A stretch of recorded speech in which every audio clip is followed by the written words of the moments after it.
මචං මම සුපිරිම දෙයක් පෙන්වන්න. හරි කඩින් ගන්න ගියොත් රත්තරන්. හරිද? එතකොට අරහින් ගන්න ගියොත් ඒත් රත්තරන්. ලෙල්ල දිගෑරලා කෑවොත් පට්ට රසයි. හරි?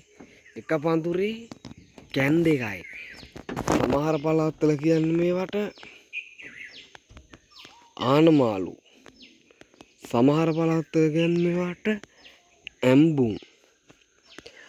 අරක සාමාන්‍යයෙන් හොඳ තත්ත්වයට පැහිගෙන යන එක හැංගිලා තියෙන්නේ. ඒතර මේක මෙතන ඉඳන් අපිට අල්ලන්න උනත් පුළුවන් වෙනනේ. මේකන් තාම ගැට පඳුරක්. අන්න අරක සාමාන්‍යයෙන් පැහිගෙන කෑගෙන ඔවා පට්ට රස කෑම. හරිද? පට්ට.